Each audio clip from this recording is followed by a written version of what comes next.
Allora, nel 2015 Giorgio Sangatti mi propone di recitare Arlecchino nel Servitorio di due padroni di Carlo Goldoni per appunto il Teatro Stabile del Veneto, al Teatro Goldoni di Venezia, quindi lì è stato in qualche modo il mio primo approccio con Arlecchino nei grandi teatri, che poi in realtà mi ero già avvicinato alla figura di Arlecchino in altre compagnie, anche all'estero, ma qui diciamo che diventava un po' la prima grande produzione. Insomma, è un testo che chiunque fa commedia dell'arte conosce bene, chiunque si sia avvicinato a questa figura ha visto Marcello Moretti, ha visto Ferruccio Soleri, per cui era una grande responsabilità, una grande sfida.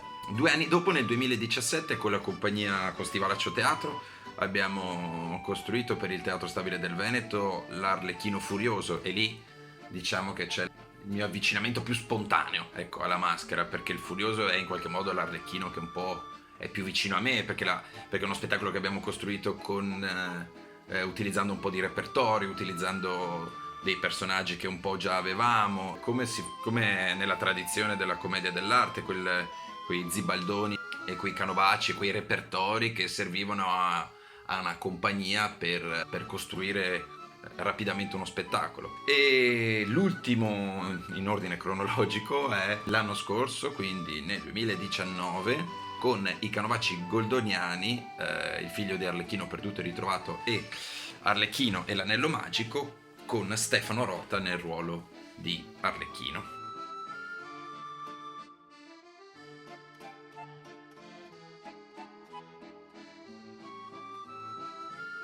La prima cosa che mi viene in mente, non so perché, è sempre la fatica, perché ne parlavamo anche con Stefano Rota, che a parità di risultato di altri personaggi, Arlecchino è quello che impone uno sforzo fisico e inventivo maggiore, anche se poi dà delle grandissime soddisfazioni, perché è il rappresentante del popolo, se vogliamo usare questa parola davvero ormai abusata. Ha alcuni elementi che sono un gusto, ecco, da recitare. Uno è la sua parte infantile, sicuramente. Questa sua cocciutaggine dovuta al suo essere un bambino cresciuto per certi versi. L'altro aspetto è quello che è più divertente da giocare, è il suo bisogno di soddisfazione immediata, proprio come i bambini, dei bisogni primari, delle necessità primarie, che le necessità primarie sono appunto mangiare, soddisfare i propri desideri sessuali, sopravvivere, e sono cose molto divertenti da recitare perché travalicano i confini della parola. Sono quei bisogni che proprio fuoriescono dal corpo, al di là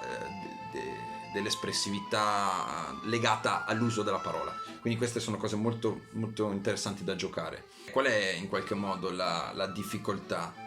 Tutta questa energia che Arlecchino richiede va contenuta e indirizzata nei momenti giusti, perché rischia di diventare caos, e Arlecchino molto spesso è caos, ma tu interprete devi imparare a respirarci dentro. Ecco, questa è la difficoltà. Per quanto riguarda il lavoro registico, che quindi esula in qualche modo dalla prima esperienza, dove appunto ero interprete, lì è aiutarsi e aiutare a trovare il proprio Arlecchino, perché se anche corrisponde a degli stereotipi, l'Arlecchino ha bisogno di elementi dell'interprete, va costruito sul corpo dell'interprete, sulla sua esperienza, affinché sia efficace e affinché possa avere la fantasia per inventare il proprio Arlecchino. È stato il lavoro più interessante sicuramente registicamente, è stata l'indagine sull'Arlecchino cane e sull'Arlecchino tardo settecentesco, sia nell'estetica, sia nel linguaggio, sia nei contenuti. Quindi è una figura, anche se appunto riconducibile allo stereotipo, ma una figura estremamente